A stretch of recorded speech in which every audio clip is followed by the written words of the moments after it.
প্রিয় দেশবাসী, আসসালামু আলাইকুম। দেশ এবং দেশের বাইরে যে যেখান থেকে ভিডিওটি দেখছেন সবাইকে জানাই আন্তরিক শুভেচ্ছা অভিনন্দন। জামালপুর জেলার অন্যতম থানা বকশীগঞ্জ উপজেলা।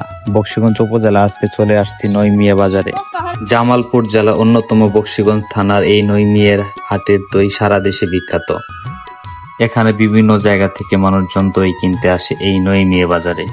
এখানে বিশেষ করে চরাঞ্চল হওয়ার জন্য গরু মহিষের একদম অর্গানিক মুক্ত দই পাওয়া যায়। এই নইমিয়ার বাজারে মূলত মহিষের দইয়ের জন্য বিখ্যাত। পাশাপাশি রয়েছে এখানে বিভিন্ন ধরনের কবুতরের হাট এবং সুপারির হাট।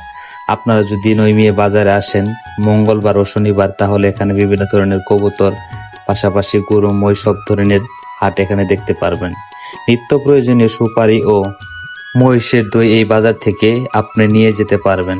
তো বন্ধুরা, চলে আসতে পারেন নইমিয়া বাজারে একদম অর্গানিক মুক্ত দই ও সুপারি এবং কবুতর নেওয়ার জন্য। আমরা আজকে আসছিলাম বেশ কয়েকজন মিলে এখানে দই নেওয়ার জন্য, কারণ এর আগের ভিডিওতে আপনারা দেখেছেন এই মহিষের দই নইমিয়া বাজার খুবই বিখ্যাত। তো আমি, শাহিন ভাই, আনোয়ার, শামীম সহ এখানে আসছি আজকে দই নেওয়ার জন্য। আপনারা দেখতেই পাচ্ছেন এখানে কিন্তু সুপারির একটা বাজার রয়েছে দই হাটের পাশেই। আপনারা যাদের সুপারি লাগবে আপনারা আসতে পারেন এই নইমিয়া বাজারে। তো যাই হোক, অবশেষে আমরা দই কিনে চলে যাচ্ছি আমাদের আপন ঠিকানায় শ্রীবর্দী বাজারে। তো আপনারা যে যেখান থেকে ভিডিওটি দেখলেন অসংখ্য অসংখ্য ধন্যবাদ।